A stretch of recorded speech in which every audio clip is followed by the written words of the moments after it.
I was in charge of making sure he's healthy and surviving, and I failed. That shit hit me hard, bro. It got me good. I was in charge of making sure he's safe, and I was really disappointed. Oh my God, really disappointed in myself for letting that happen. No option but to keep going. I was now paying Jesse and had 2 more pups already that I had to take. And we weren't making that much money last winter, bro. I was in a position where I just had to keep my...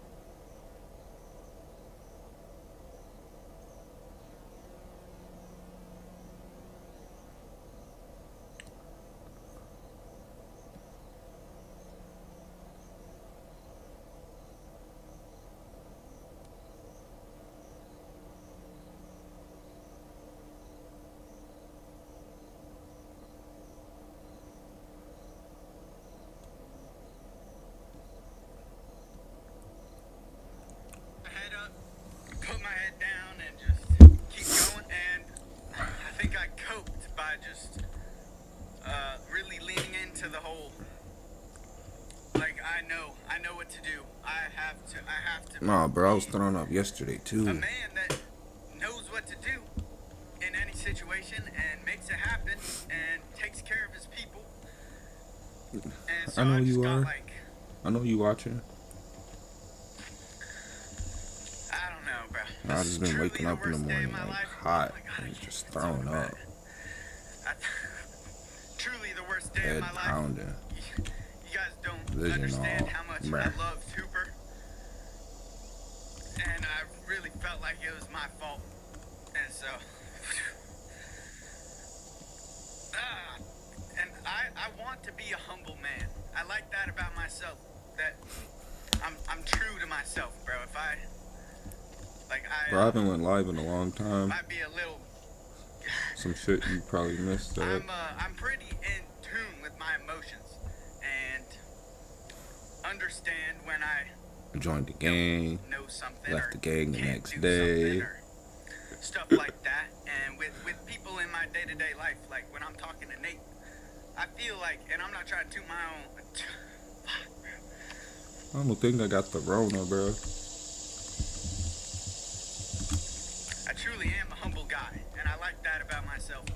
And I've just not I felt don't know how I comfortable would get it. I being don't that do nothing. vulnerable online. But bro, I don't got it figured out. I'm just a Hope dude. not. See, I don't even feel comfortable saying kid anymore. He's 20 already. I'm not a kid anymore. I'm just trying to figure Out out of life 8 like gives you everybody else. 84. I got my core values that I stick to and do what I think is right. And sometimes it's not right. Sometimes I'm wrong. A lot of the things I do, I like to think Start off with are beneficial 20. in my life. I love life, bro. I love the challenges I give myself. Yeah. And Alright. love I'm watching working my hard to YouTube achieve too. Like, goals I'm just that I've letting y'all set for know. myself. I watch Will Survives on YouTube. Y'all should like check him out. He's pretty cool. Maybe trying to live I like off the doing radar things pretty that much. Not like I've off the never done land. Like he's before trying to and get there, posting but about it online. he I ain't love going off the land showing yet. myself being vulnerable, He's growing not shit knowing in the what to do. garden. He's a pretty cool, chill dude. Pretty young. He young. Asking for help, Pretty all young that, but man. just Pretty making young. sure See, that that didn't I sound put right. in my full effort. And so I just feel like I had to get all this off my chest, bro, to you guys, because, Yes. like, I really appreciate you guys, bro. Dude, I'm getting way too emotional, dude. Drink coffee Like, or something. truly, bro, If I drink coffee, I'm gonna have the boo-boos all day. Thousands and thousands of comments. People saying I've inspired them or them or just thousands of comments of you guys I don't know saying what I got, bro. Like yesterday I had a you fever. appreciate me. And This morning I let I don't like know, I a didn't few check. comments I talking felt how I about felt dumb yesterday I am morning. get to me. And it's just And I that's not slept. legit, Like, bro. I don't want to be a my man girl let that me sleep when gets she got home flustered off of by work, what people which say was on the nice. internet. She worked. She And I should have want been to able be to grateful. nap. So I'm I tripping. felt like shit. You guys are the best. I The feel like best doing community I've nothing. ever seen online, for real. I would like to think it's because I try really hard to make a positive impact, and you guys see that. So And I just 10 gives you 100. really couldn't thank you guys enough. Naturally, 104. as I get older, my goals are gonna change. When I first went to New Mexico, like, and that's why you guys all started watching, my goal was to build a cabin in the forest. Bro, I was getting out of depression, getting into the woods, and I just wanted to He build a did his cabin thing and live in it and to the shoot dude that hoops owned and the make land a tried to music fuck him studio. because he was, And you guys you loved know, that a he ton. wanted a percentage of his check from YouTube. It's like, And bruh, gave me a platform for it. And he gave me this land. You knew what I was doing. Now you see him making for you profit. guys, I If you tried wanna- to continue I get it. giving myself challenges Yeah, like that, using like my coming land. out to But West he's Virginia in a place already I've never paying been, rent. and having nothing and having to build Like to live on the a land. cabin to live in. Yeah, I'm the not cabin he's gonna building die out now here if I is don't sweet. Like it finish the floods on the low places. cabin. So he's like building it up in the trees. But Out of trees. I also have to make my own goals, and like my goal is to I want to make sure puppy dogs live the happiest, healthiest life they can. I I'm want just cooking right now. to help Jesse live life as healthy and happy as he can. I can only do so much, but I definitely make that my goal to help Jesse live a fulfilling life. Oh I my god, man. A beautiful wife and children. And the worst thing about this right now, bro, I take care smoking of does and not do help. everything I can. Like, I at want all. to buy a ton of property and live on a homestead with amazing neighbors. I want to keep playing basketball, keep making music, and I want to make a positive He a impact hooper too. on the I world. don't lie. He a However hooper. that may be, I think I'm too young to really know Yeah, I'm gonna play some later. what that entails. I got like 3 but more. I'm going to always work as hard as I can to put myself in a position where I can do that.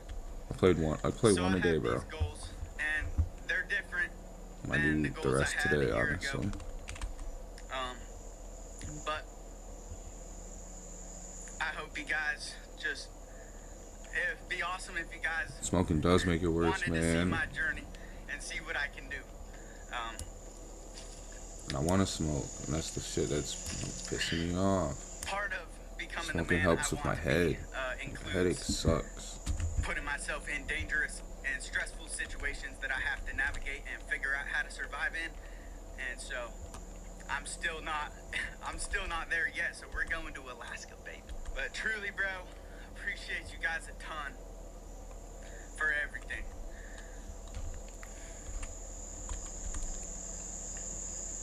I would not be See how your boy close got to body the armor position now, I'm in right? right I now got a if it vest wasn't on. for you Don't got a guys. vest on. The only reason I'm able got to some make one of my goals Blunts, bro. The blunt being a give you positive give you impact on people shield. is It gives you because of you life. guys. It hopes your soul.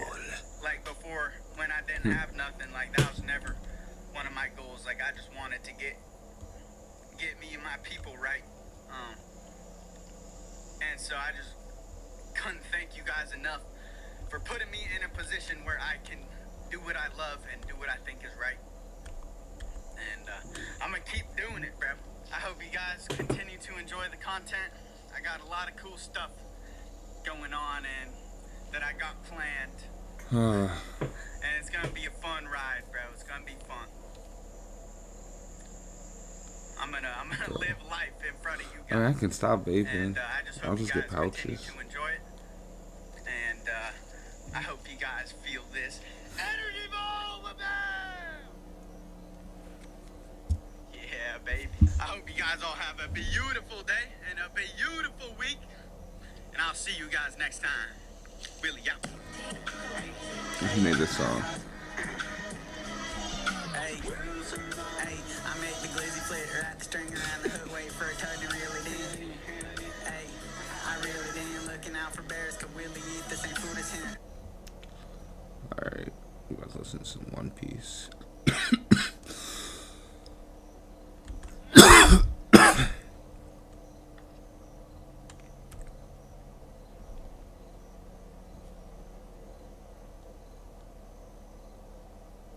Alright, so we got the 11/23 spoilers, and it seems like this is the first chapter. Together, and yeah, I'm excited. So we got a 17-page chapter. All right, welcoming you guys. We got One Piece, chapter 11/23, full spoilers today.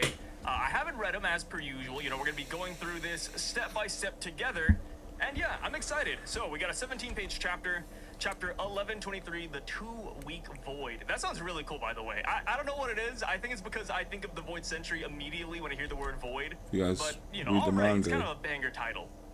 So now, Ogre Child Yamato's This is- Golden this Harvest is a Surrogate Pilgrimage, spoiler, Volume 11. Denjiro punishes the kids by Sorry, having them eat but I Odin want to listen to with the it. person they hate. And this is That's a where I'm really at. good one. You know, that's a good lesson. We can't have the kids always hate Yamato. We need them to grow up and learn that Yamato isn't, you know, evil. Yamato isn't trying to enslave all of Wano like her father. So yeah, having them eat dinner with her, I think is a fantastic idea. And hey, maybe if anybody tries to fight Yamato watching now, she'll have One her Piece own, more like, than 20 Usopp years. pirates, Not right? 20 years, Because whoa. Usopp had like 3 little kids. 1 Maybe in Yamato 10. will have the same thing. Just a bunch of kids fighting 1 in for her. 15? So, we go down though. The chapter starts on Egghead Island. We see that all Marines have fainted, including the Vice Admirals, dude. Why? What a stray. What an absolute stray. Last week, I already went on the rant last time. But you guys know how I feel about this, guys. Come on. Come on. Oda had them survive the attack only to kill him this time around. Well, not kill him, but, you know, have him pass out. Come on. S-Snake, still inside the bubble, is trying to wake them up to quickly go after Straw Hat.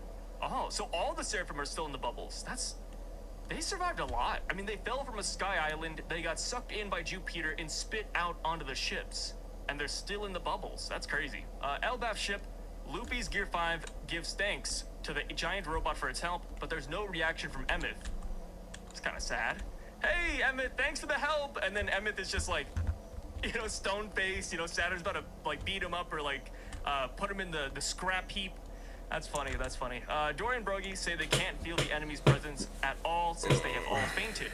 Dory says that conquers Honky may be even stronger than Red Hair's Honky, yeah. I think that's kind of like the joy of it, right? There's always somebody stronger out there. So now, Elbaf's ship and the Thousand Sunnies set sail together to Elbaf. We see Child Bonnie sleeping on top of Kuma.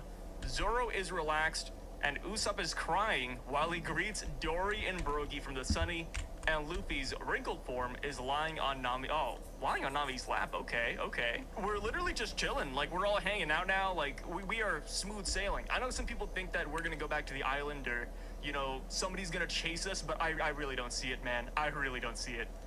So we go down, and Sanji stands alone, looking at Vegapunk's body that is lying on a futon. Sanji says, I really don't feel comfortable with what you said back there, Vegapunk.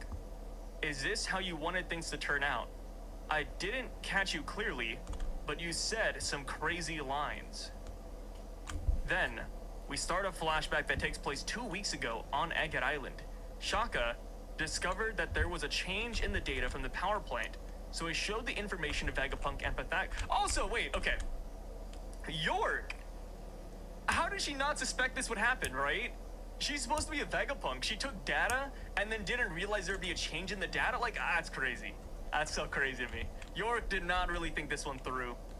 Shaka says, please look at this. There are some changes in the particle number density and neutron flux. The energy being used on the Seraphim have been increased gradually. If this is a mistake, it's a serious issue. Oh, wait. I thought this was gonna be with the Mother Flame. Oh. So York was changing the energy being used on the Seraphim? Or were the Seraphim being powered by the Mother Flame? And by taking some, the Seraphim power increased No, that would make sense. Pythagoras says, huh, this is different from the data we recorded. Shaka says the changes were cleverly hidden in okay, cleverly hidden. There we go. You gotta throw York a bone, right? Cleverly hidden. Okay, I like that. I like that. Vegapunk says, so the culprit is one of the Vegapunks. Could it be Lilith? Shaka says, only the three of us have a perfect alibi. An enormous amount of energy has been stolen. Alright, so going on now. Vegapunk says one of the four remaining is the culprit, especially Lilith. Yo, Vegapunk has a hard-on for Lilith. Look, he says Lilith up here, you know, like, oh, could it be Lilith? And then it goes down, and he says, especially Lilith. Like, I get it, right? Like, Lilith is the evil Vegapunk, I understand. But, yo, he's really just throwing everything her way. So Pythagoras says, that's why you would to turn our brain onto stealth mode. There's a stealth mode on Punk Records? Shaka says correct. If we upload this experience to Punk Records, Lilith, the culprit, will also be... Dude, they all think it's Lilith! Even Shaka thinks it's Lilith.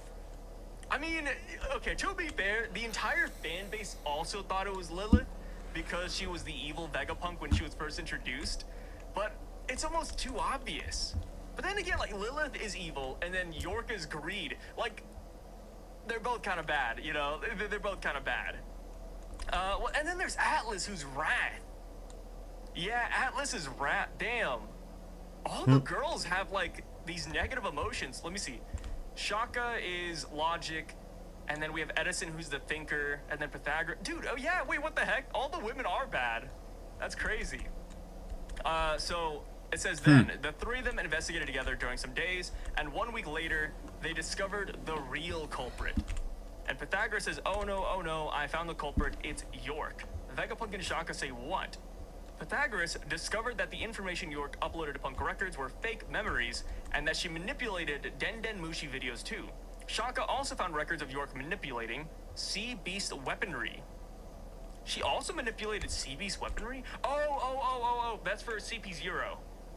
Yeah, that's for CP0. The Den Mushis are probably so she can bring the people onto the island without anybody noticing. Okay, yeah, that makes sense. Okay, I like that. Vegapunk says, but why? And I'm sorry, Lilith. It was my mistake to use greed to create a person. Okay, he could have said this about Lilith too, right? Like, it was my mistake to use evil to create somebody. You know, it's my mistake to use wrath and violence to create somebody. So, they also hear a recording of York's communications with... Oh! They heard the recording of York's communications with the 5 elders from the data Vegapunk could recover. York used a white Den Mushi to send messages to Marie Ra, saying Dr. Vegapunk is studying the Void Century. Vegapunk then understood why CP visited them so many times recently. 1 day later, 6 days ago from the... Wow, we're getting like a very accurate timeline. Oda doesn't often do this, where he's like, hey, like this amount of days. So it's kind of cool seeing it here. You know, because like, one of the main things with One Piece is that we don't know how much time passes from one island to another. Like Wano to Agate Island, for example. Like, we're assuming it's probably a week, but we don't know. It could have been a day, could have been 2 days. So it's kind of cool seeing Oda do it right here, you know? So, Lulusia Kingdom was eliminated. After hearing about what happened to Lulusia Okoku, Vegapunk deduced that York stole a portion of the Mother Flame, and then she sent it to the world government using a Sea Beast weapon. Oh. Huh. How do you transport the Mother Flame with a Sea Beast? I mean, I guess the flame isn't supposed to extinguish theoretically, so I guess they could just go underwater, but like, what happens? Like, does the Sea Beast put it in its mouth? Does it like swallow it? Does it like hold it? Man, we don't know. Vegapunk says, so the world government possesses an ancient weapon? Question mark? Shaka said maybe they could capture York themselves, but Vegapunk said it's too late. No matter what York's goal is, she proved the world government that she's useful to them thanks to the Mother Flame. So the other Vegapunks who learned about the Void Century will all be erased.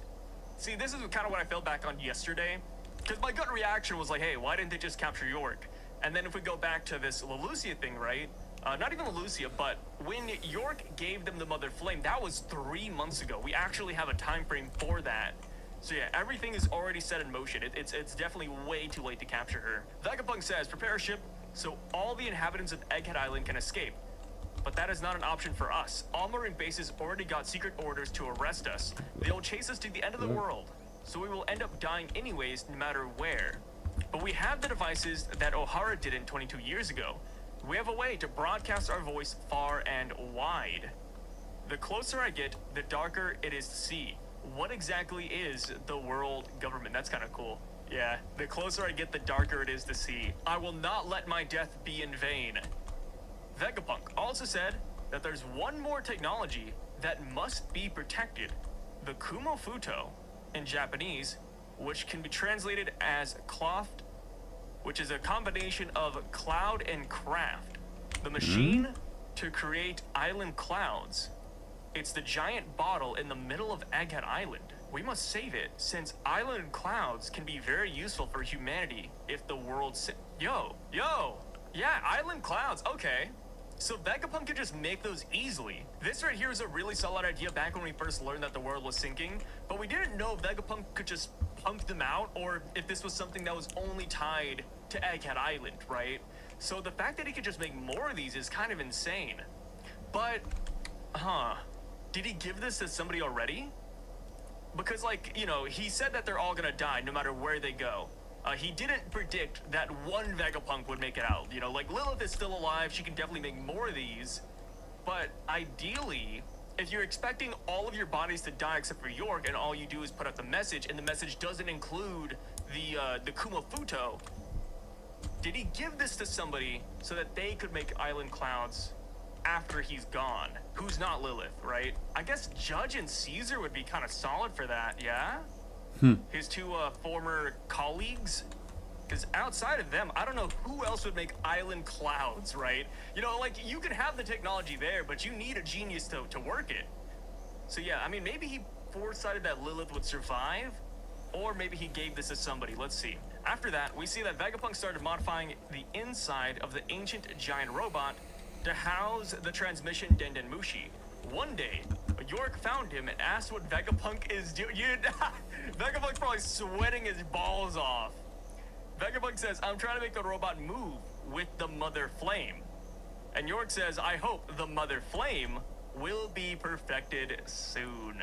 And then Vegapunk says, the fact that the Mother Flame is still imperfect is our only hope. And this is recent, right? Because they found out that York was a traitor a week ago. A day later, Lelucia happened. Right now, guys. So we are within the week the Strahds made it here. So the Mother Flame that we see here on this island, not ready. It's still not ready. I feel like they need Luffy to perfect it, right? I feel like that's not crazy, considering Luffy's the sun god. You know, I'm sure the sun god has something to do with the eternal Mother Flame. So yeah, I feel like Luffy will perfect this somehow, some way. Don't know why, don't know how, right? Luffy's not exactly a scientist, but I think that is in the cards eventually.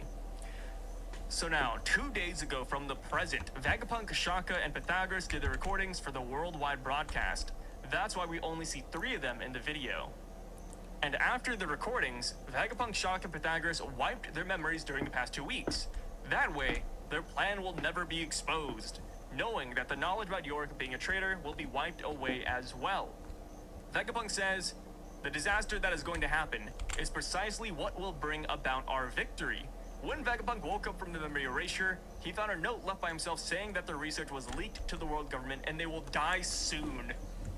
That's kind of funny. Yo, like, we're all dead, man. Like, it's set in stone, guys. I took a nap, I saw our gravestone. We're cooked, guys, we're cooked. Vegapunk's note says, however, during this 2-week void, we have already prepared the countermeasure. Please believe in yourself and die. And one more thing. Okay, so yeah, it's exactly what we thought of last time around, right? The whole, like, please believe in yourself and die notion. This is pretty much, what's a good way to put it? It's like having a live, laugh, love on your wall, right? It's like having a motivational quote, like, you know, wake up and smell the coffee grinds and start grinding yourself. Like, it's something like that. You know, Vegapunk just wanted to pump himself up, you know, don't be scared, you got this, buddy. And that's pretty cool. I like that. All right, so one more thing. What does he say? Suddenly, the scene changes to the moment when Vegapunk, with Sanji, Atlas, and Frankie, were riding on the Vegatank 8 towards the lower part of Egghead when Marines first attacked the island. Vegapunk told Sanji that he never intended to go back up and he will remain on the lower part of Egghead. Yeah, that's cool.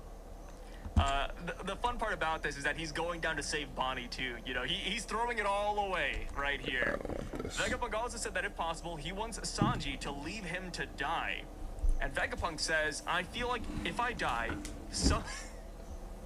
I think something important will happen, you know? I feel like something crazy might just happen when I kick the bucket. I love how he's kind of beating around the bush as if he doesn't have a message planned. Like, I feel like this is happening. I don't know. Just something's really egging me in the head right now. Sanji says, of course, it would cause an uproar. I can't just let you die. And Vegapunk says, please do. I beg of you. And also, Sanji says, what is it? And then in the last page of the chapter, we go back to the present. The giant warrior pirates are celebrating that they are with their friends. We only see the giant warrior pirates, not the full Straw Hat crew. Okay, so we see some of the Straw Hat crew, but not the full crew. And the giants are saying, "Ooh, a toast to the reunion with our friends." Usopp is celebrating on top of Dory's hand. Brogy is grabbing Luffy, that is in his wrinkled form, LOL, and Chopper is on Brogy's beard. All of them are happy except Luffy, who can't celebrate because he can't move in his wrinkled form. And Luffy says, wait, celebrate it later. Later. Usopp says, whoa, to Elbaf, the land of my dream. And then Brogy and Dory start laughing, and while we watch in celebration, we can read what Vegapunk wanted to tell Sanji in Egghead Island. Vegapunk says, oh, and about the One Piece, I wish that it will be you guys who obtain it. End of chapter, no break next week. All right, so there you have it. That is the chapter. Gotta say, I am surprised that we did spend the entire chapter with Vegapunk in this flashback. I think Oda pulled it off. You know, personally, I am a big fan of mysteries, and the trader thing had a lot of inconsistencies, you know, or at least a lot of things that didn't make sense at the time, given the information we had. Like the memory sync thing didn't make sense. York not being caught didn't make sense. How they delivered the Mother Flame didn't make sense. But Oda went back, he tackled all of it.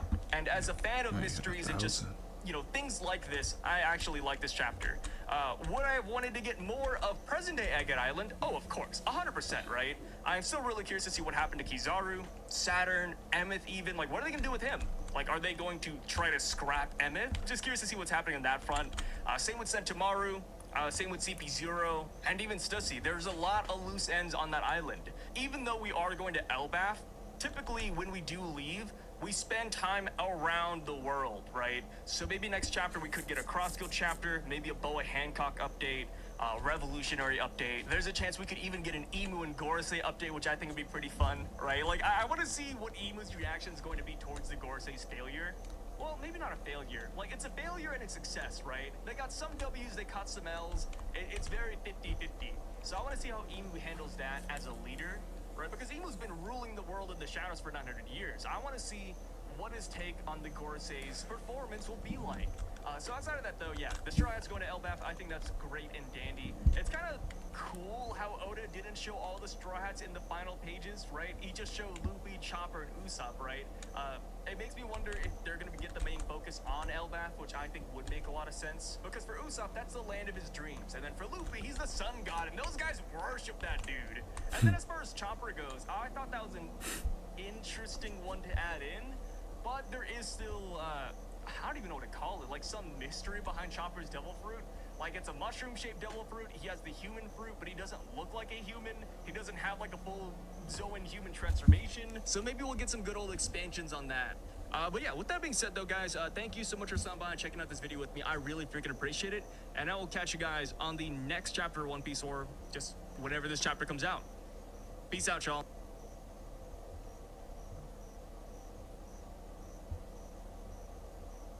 In a certain country, with the strength of a single hero, the Demon Lord was defeated. Seizing the opportunity, the human army captured the Demon Lord's castle. and from then on, humans no longer had to fear the Demon Lord. However, to prevent humans from getting ahead, the demon race organized a grand assembly to find a candidate for the vacant Demon Lord position. One of the 4 heavenly kings, Vermi, took responsibility for this assembly, with Han as the deputy in charge. After the recent preliminary round, there were many candidates who seemed special and promised to be even stronger than the defeated former Demon Lord. Han collected images from the recent preliminary round, and the notable character was Helen, who was a human hero. Hearing this, Vermi visibly panicked, wondering why a human was allowed to compete. Due to the non-discrimination rule, and because Helk had declared that he hated humanity and wanted to after 9 years of being sleep-deprived and overworked, Yuji's mind began breaking down, and he started running away in his insanity until he jumped to hug Truck Kun, ending his life in that instant.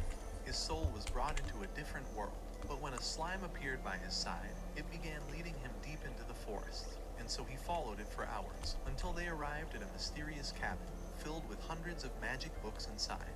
Among one of them was the Grimoire of Divine Destruction. But when he noticed hundreds of slimes gathering at his feet, the divine system activated, taming all of them to become his familiars. Immediately, they began leaping around the room to find all the mystical grimoires, and within a matter of seconds, he acquired thousands of skills. Exactly, you're a through trooper, their bro. eyes I know this is boring, The but slimes began calling him you Yuji, just, making him realize that for the first time in his life, he finally had gotta- a name. 1 week passed since then, and he entered I get the some more magical money so I academy can buy to learn about their guns world. and But broke the supply all divine these sphere as it games. appraised his mana level. Need you in Even here. while testing the strength of his fire magic, the instructor wondered how he casted a spell without an incantation, so making him real. Hang on, barely text me.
That for the first time in his life, he finally had a name.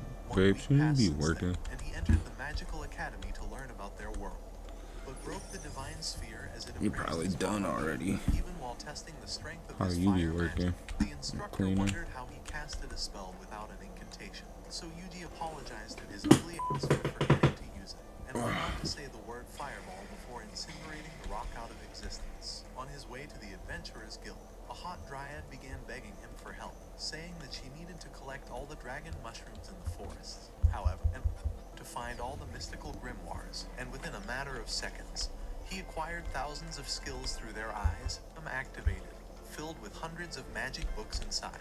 Among one of them was the Grimoire of Divine Destruction.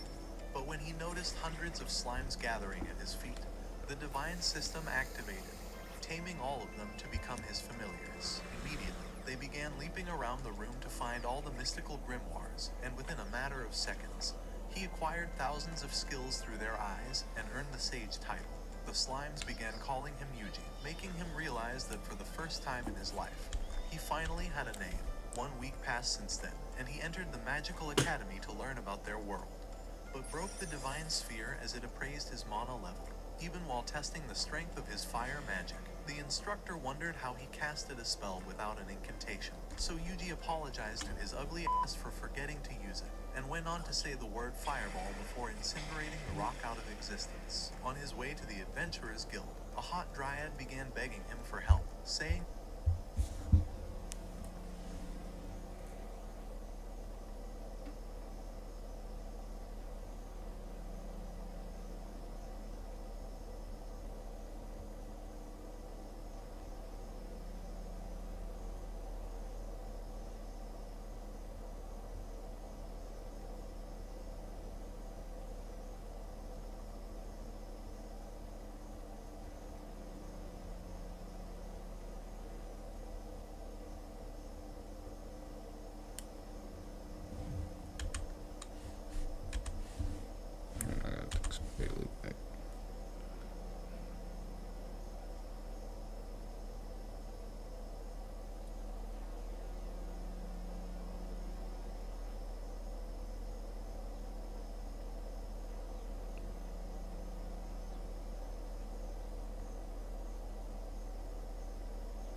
she needed to collect all the dragon mushrooms in the forests. However, although he knew there was only one reason someone would want this many shrooms, his slimes began gathering all the shrooms in the forest. So as she finally had all the ingredients for creating her drugs, and went on to say, testing the strength of his fire magic. The instructor wondered how he casted a spell without an incantation, so Yuji apologized to his ugly ass for forgetting to use it, and went on to say the word fireball before incinerating the rock out of existence. On his way to the Adventurers Guild, a hot dryad began begging him for help, saying that she needed to collect all the dragon mushrooms in the forests. However, although he knew there was only one reason someone would want this many shrooms, his slimes began gathering all the shrooms in the forest. So as she finally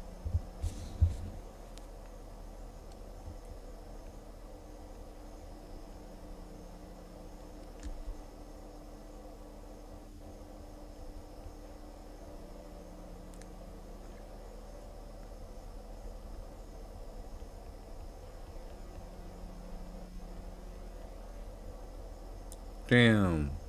Jack said something about COVID. Motherfucker.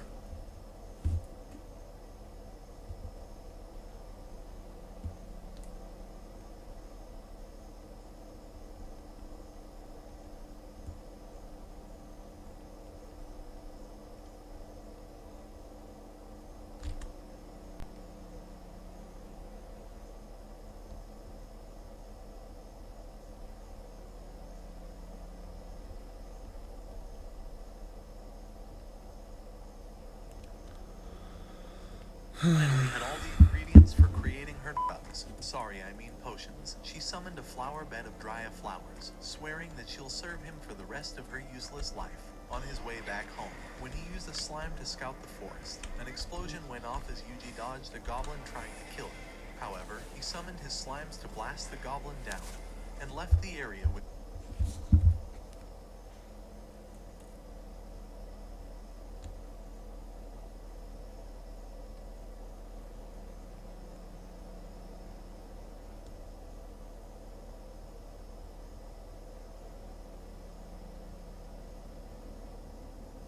without realizing that a demonic stone was spawning. After returning to the Adventurers Guild, the receptionist wondered if he was giving up on his quest, and all the hunters were disgusted that a weak tamer was among them, especially this guy who looked like a shiny shit stain. However, Yuji commanded his slime to release all of the Dryad flowers, but when the guild master wondered how he obtained enough flowers for 2 years, a scout screamed that a wave of monsters were invading the forest. At the same time, the slime he launched the previous night revealed that thousands of goblins were heading towards the guild, repeating Yuji's name. So Agil commanded all of the hunters to evacuate the town. But as the soldiers vowed to sacrifice their life protecting their families, Yuji revealed that he had a... So Agil commanded all... The slime he launched the previous night revealed that thousands of goblins were heading towards the guild, repeating Yuji's name.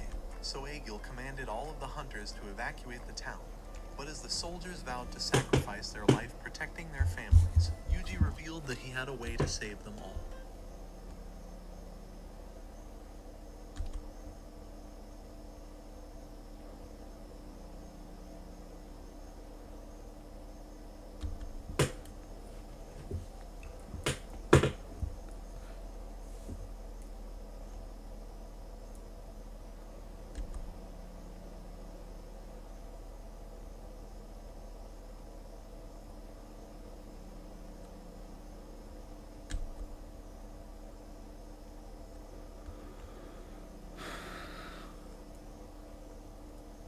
As he took out his massive dragon bone from inside of his slime's throat, he revealed that he could use this remnant to recreate a wyvern's flames and wipe out the entire goblin army.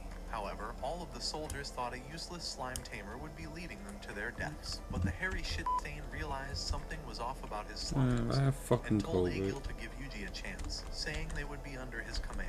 So as they began securing the guild's borders, Yuji went to the top of the building, and once the hunters threw aerial grenades for the archers to shoot down, a barrage of blades rained on the field. However, the goblins continued appearing, so Yuji shoved his massive bone into his slime's throat, as he was lying about its power the entire time. In that moment, he activated the Sage system, analyzing his skills to save the town while annihilating all of the goblins. But Dryad saw a mysterious man holding a magic stone in the forest. So when Yuji told his slimes that it was nice knowing them, the poor morons realized he was about to sacrifice them, but leaped through the dimensional gate as the guild attendant realized something was off about Yuji. Just then, the slimes materialized above the man, so Yuji transferred his mana to restrain the mage while activating a barrier to dispel the stone.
Magic, but a spell forced the man to bite his tongue off. At the same time, the shit-stained stamina was getting drained, so Yuji commanded his slimes to assist him as he transferred his magic to launch fire.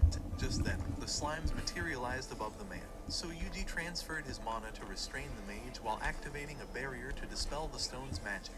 But a spell forced the man to bite his tongue off. At the same time, the shit-stained stamina was getting drained, so Yuji commanded his slimes to assist him as he transferred his magic to launch fireballs that incinerated the goblins. But the town was already being overrun by the waves. The only way to save them was by activating his Hellfires of Demise, Yuji realized. But after seeing that it would also wipe out the town, he decided to unleash a magical barrier to protect the soldiers from its explosion. As Lily thought he was amazing, he told her to stop hiding and to evacuate the hunters from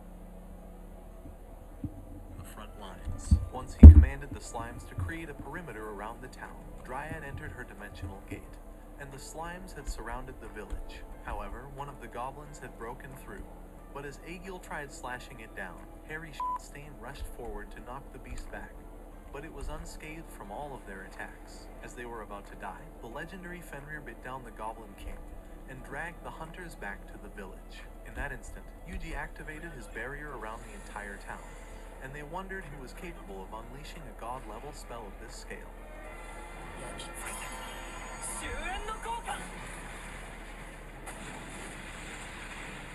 The adventurers wondered how Yuji casted a spell of this magnitude, as it would destroy anyone else's body. But Lily stared back, wishing he would destroy her body. However, some of the goblins had survived the blast, and Yuji nearly collapsed on his feet, as his health was depleted from his MP overdraw. But he commanded the slimes to prepare for another round. As he cast the barrier, he activated his Hellfires of Demise once again, burning the entire field to eradicate the remaining goblins. But after casting the spell, his body collapsed onto the ground. By the time he woke up, he saw all the slimes waiting for him along with Lily, while the adventurers had located the lantern of the magic stone. Realizing the prophecy was beginning, as Yuji drank Lily's liquid, she revealed that she had kept his secret from all of the adventurers, but wondered why he was hiding his powers. However, he decided to not say a word, so she began leaving, wishing for him to sleep well. His old life was nothing but misery and exploitation, so he was glad that for once, he was able to use his life to save others, instead of wasting it away. And so he began walking through the forest at night, but kept a slime to investigate the lantern. because when the guild master revealed that Central City's demise would come soon, Yuji realized that was their next destination, and they arrived at the capital of the world a week later. But a dragon had noticed his aura, and 3 men had gathered to eliminate Yuji during the blue moon. Inside the city, all of the slimes wished they could eat food, making him realize that they hadn't eaten anything for an entire week, but realized that everyone was staring at them. However, Gobta saw the butchery, so Yuji decided to buy his entire shop to feed his slimes. A few hours later, they entered the guild, and Roxanne, fuck wrong show, Ruby said that a slime tamer was too weak to join their guild. But when she saw that he had tracking abilities, she accepted him right away, as it was the rarest ability to acquire. Just then, a guy who looked like Dracula fighting an addiction asked him if he would like to join their party, and Tina went on to introduce herself along with Lisa, seeing that he was hiding something longer than her spear. However, Yuji revealed that this would be his first time in a party, but Lisa didn't care, as she thought his monster tracking skills would save their lives. After all, she thought he was better than Vladimir since all of his parties mysteriously disappeared. But Yuji remembered the same way his co-workers used to argue, and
hated them for it. As they walked together through the forest, he remembered their plan to find the Earth Dragon's hideout.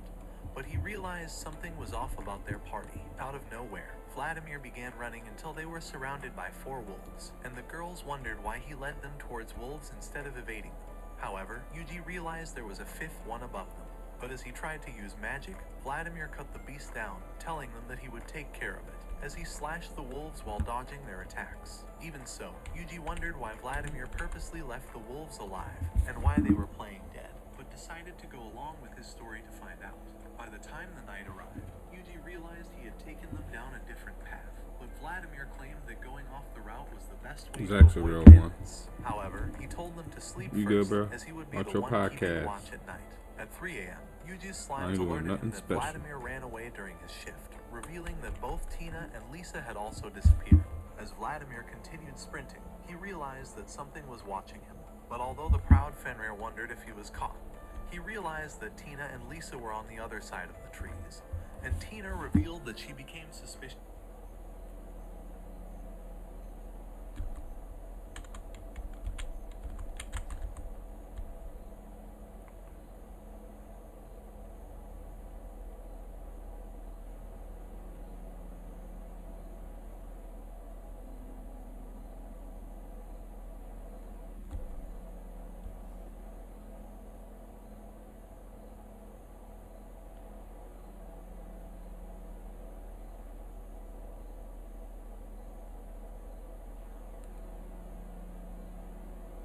When he offered to be the one taking the night shift. However, when Lisa thought they should ask Yuji Watch for your help, podcast. Tina said he was too weak as a tamer, but I'm just Vladimir cooking up began this walking shit. towards them with his blade. As soon as the bushes 'Cause it's moved, been hard to Vladimir get. threw his blade towards one of Yuji's slimes, but although he This is thought he where all the killed the money's spy, at. he saw his blade was empty. Gobta had managed to barely conceal his presence, and was scared that it would have been his last day. As Vladimir continued, he told them to. Even so, Yuji wondered why Vladimir purposely left the wolves alive, and why they were playing dead, but decided to go along with his story to find out. By the time the night arrived, Yuji realized he had taken them down a different path, but Vladimir claimed that going off the route was the best way to avoid bandits. However, he told them to sleep first, as he would be the one keeping watch at night. At 3 a.m., Yuji's slimes alerted him that Vladimir ran away during his shift, revealing that both Tina and Lisa had also disappeared. As Vladimir continued sprinting, he realized that something was watching him. But although the proud Fenrir wondered if he was caught, he realized that Tina and Lisa were on the other side of the trees. And Tina revealed that she became suspicious when he offered to be the one taking the night shift. However, when Lisa thought they should ask Yuji for help, Tina said he was too weak as a tamer, but Vladimir began walking towards them with his blade. As soon as the bushes moved, Vladimir threw his blade towards one of Yuji's slimes, but although he thought he killed the spy, he saw his blade was empty. Gobda had managed to barely conceal his presence, and was scared that it would have been his last.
Day.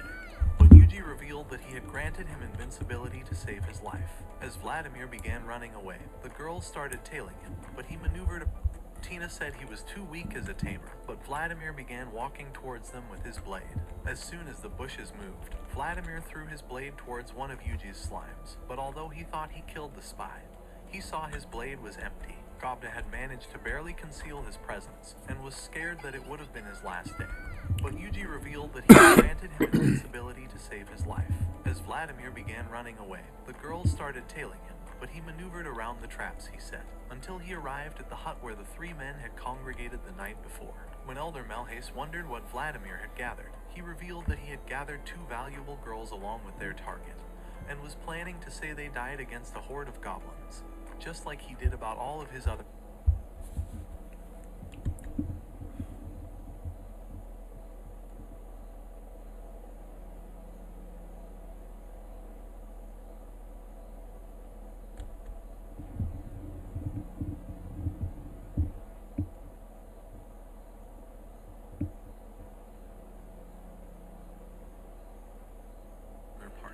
However, he had already known the girls were tailing him, but Melhace thought it was the perfect time and began choking one of his men, telling the useless victim that the night of sacrifice was upon them. The two girls realized they needed to escape, but as they tripped one of their traps, Vladimir spotted them, and they realized their lives were about to end. Just then, however, one of the other traps went off, as the elder realized a massive monster was tripping their alarms, so they decided to ignore it. However, the beast was none other than Yuji's group of psychiatric ward patients, and Yuji had located a medium spell to conceal his powers, commanding his slimes to take position. When the girls saw Yuji's slimes, he transferred his ranged frost blast onto them, as an icicle dome encapsulated their entire hideout, making him realize that he was a lot stronger than he expected. After taking their bodies away, Lisa wondered if he was the one who casted the spell, but Yuji told them that a rogue ice dragon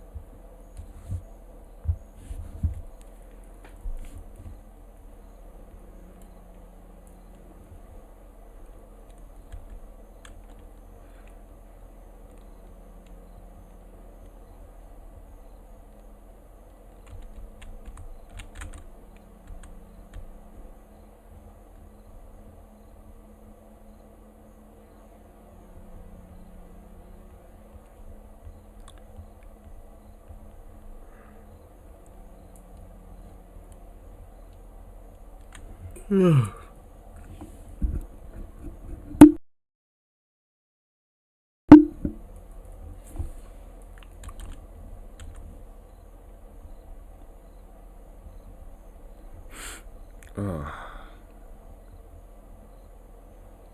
must have saved their lives because he was too weak to cast any spells. Just then, a purple mist began casting over the sky. But as they were about to head back, Yuji revealed that he would scout the area before launching his slime towards the sky to investigate the entire forest.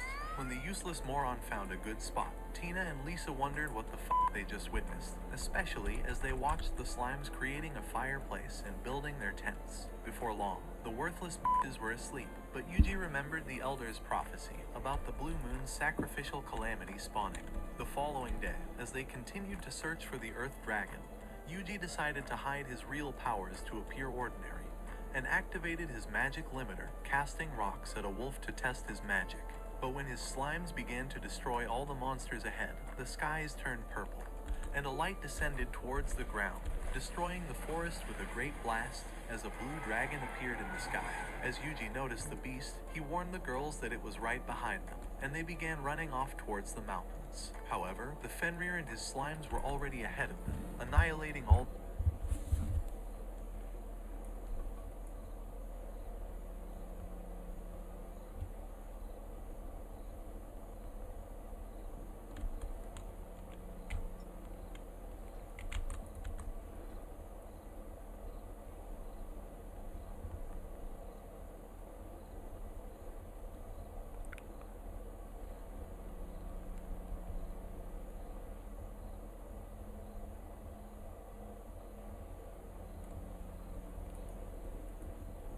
the monsters around the area. So when they arrived, they found them all slain, and the girls wondered how Yuji was able to control this many powerful slimes. Just then, the ground began to open, and the Earth Dragon appeared before their eyes. At that moment, Yuji realized that it was hiding underground this entire time.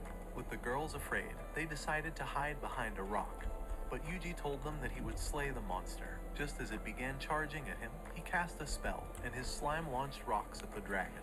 However, it was unscathed, so two other slimes spewed flames at it. But the girls realized that the scales weren't taking any damage, so Yuji decided to increase his magic. But when the dragon launched rocks at the girls, his slimes fired smaller rocks to intercept them.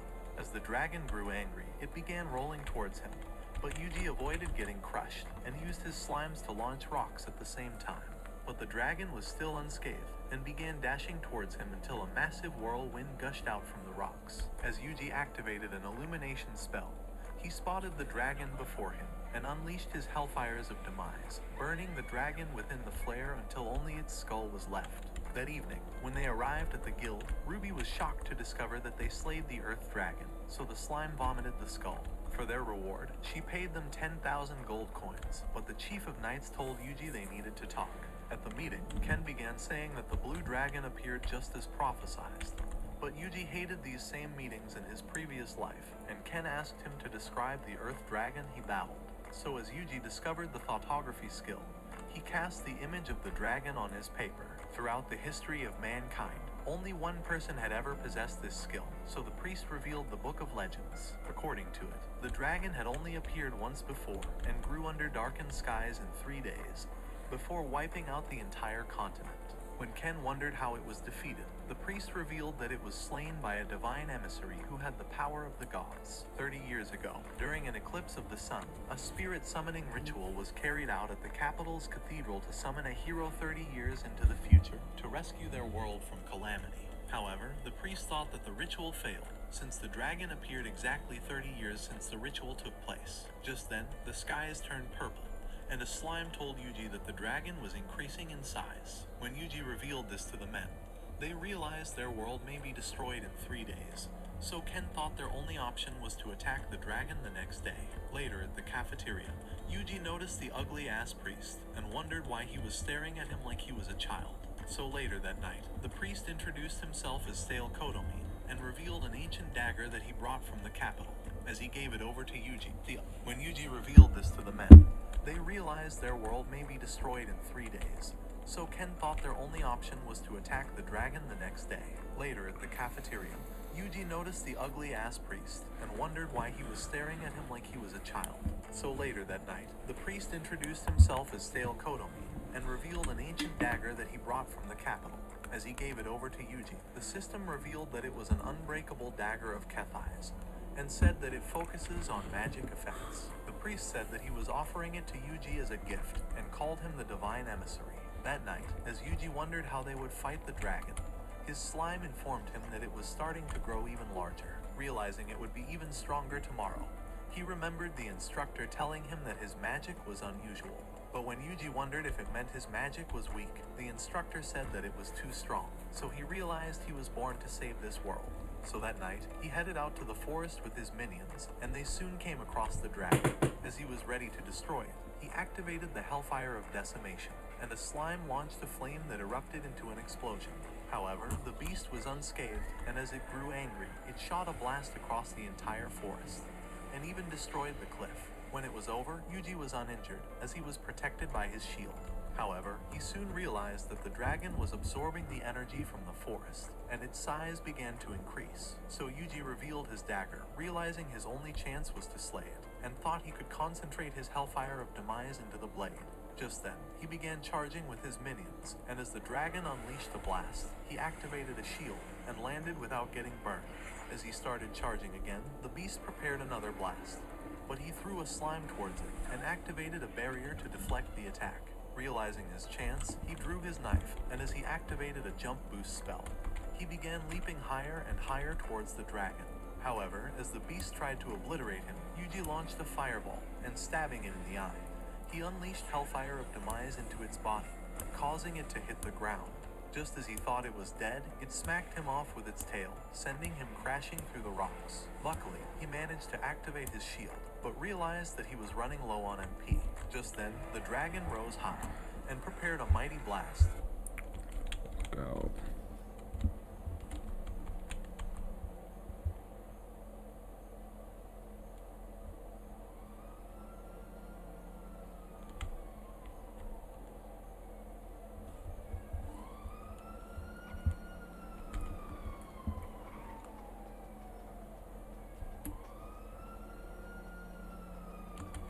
Go too far, make you drop, nigga. Packs out, black Olay.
Hola, ¿cómo estás?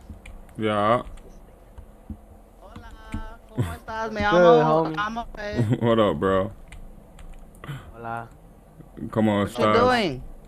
Nah, shit, about to take it in. About to take it in. Take it Yeah. in what, your ass?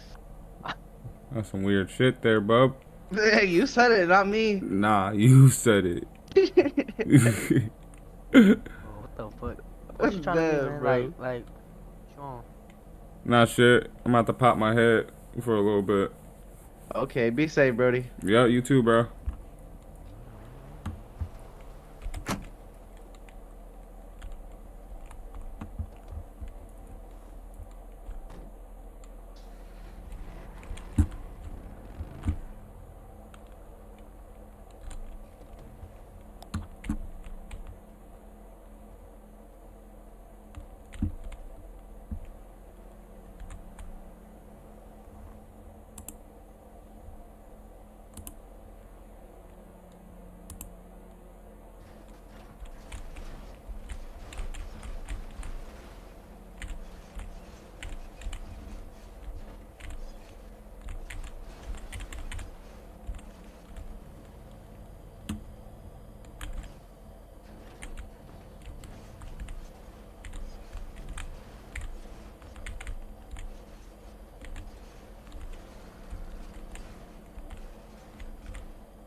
cast a series of shields to protect himself. As the dragon spewed the energy blast, Yuji wondered how he could lure it towards the ground, and soon realized that his shields were getting weaker. At that moment, he noticed the divine strike ability and raised his hand, unleashing a terrible blast on the dragon that sent it crashing to the ground.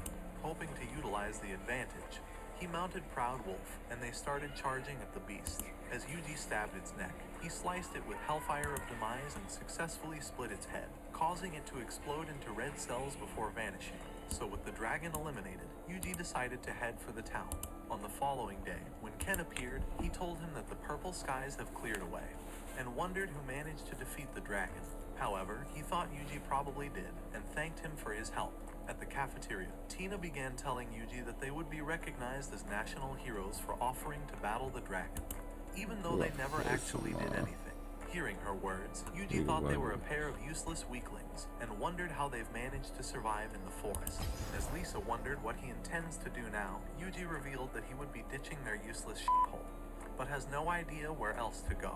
So Lisa suggested that he heads for Ricardo, a town on the west side of the forest, saying that they serve all the best food in the world, unlike their useless junk town. That evening, as Yuji began to leave, they waved him goodbye, hoping he would survive on his own. But he left his slimes to watch over them. As they began traveling through the forest, Dryad appeared on the system and summoned him immediately. When he arrived, she revealed that special mushrooms have started growing on the spot where the dragon was slain, and said that she needs his help in creating a special potion. As he tried asking why, she appeared from a tree and revealed that she can make sage potions with the red mushrooms and produce mana restoratives with the blue mushrooms. When Yuji wondered what exactly the blue mushroom does, Dryad told him that it revives magic powers. However, she discovered the potion was having an unusual color and revealed that something was wrong with the mushrooms. She said that they probably packed too much magical powers, but was hoping that she could fix the remaining mushrooms with some clear water. Deciding to help her, Yuji created a distiller with his barrier magic and told her to boil some water until it was clear. At that moment, Dryad remembered the very first time they met. After he first reincarnated, he found her unconscious on a tree and revived her with magic conveyance. As he told her that he transferred some of his magic into her, he demanded to know what happened. So she revealed that her power was drained away by a magic stone, and said that she could never leave the forest. So immediately, Yuji activated a Dispel Curse and turned the stone into a rock. Just then, monsters tried coming out of it, but he activated an anti-magic barrier and unleashed Hellfire of Decimation, burning them instantly until they vanished. To show her appreciation for his help, Dryad summoned several Dryad flowers from the tree roots, saying that she owes her life to him. As Yuji wondered why the potion looks like magic stones, Dryad revealed that they were fused with Dragon's Grace, a special magic power that can only be found at the spot of a dead dragon. This special power makes the mushrooms sprout, and she told him that Dragon's Grace can be used for both good and evil.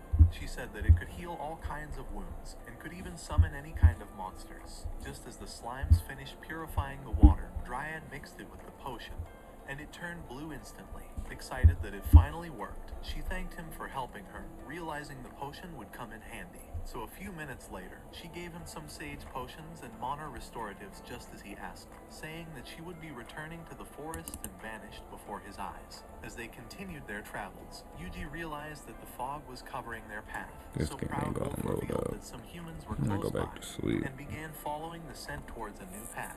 Shortly, they arrived at an old village and wondered if this was Ricardo.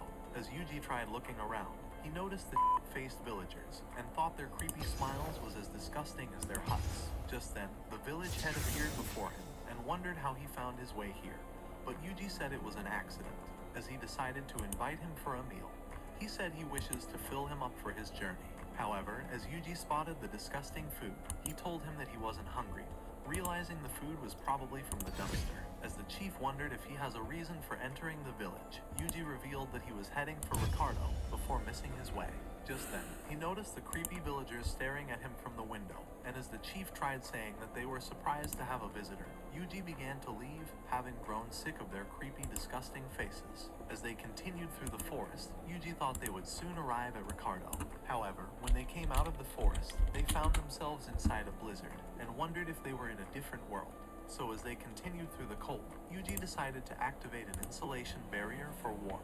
After a few hours, they finally arrived at Ricardo, and the guards told him that the blizzard mysteriously started a few days ago.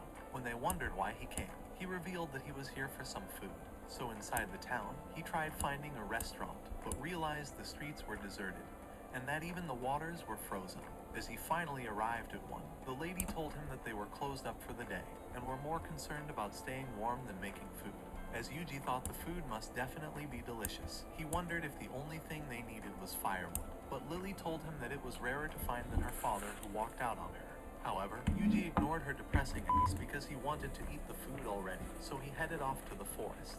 Hoping to make some firewood, he summoned an axe, and with combat art, he chopped down a dozen trees with a single slash. Within a few minutes, he already chopped them into logs, and as he activated the slime moisture absorb skill, his slimes warmed all the logs until they were dry. So he returned to the restaurant like every other hopeless fat ass, and Lily wondered why his wood was so small. However, Yuji said that her ugly face was why her father walked out on her. What did he say? He asked if she could cook with it, so she hurried off to find the chef. By the time he arrived, he said the log was too dry, and that it would burn down the entire place if they tried to cook with it. Before they knew it, Yuji activated his slime moisturization spell and returned it to the chef.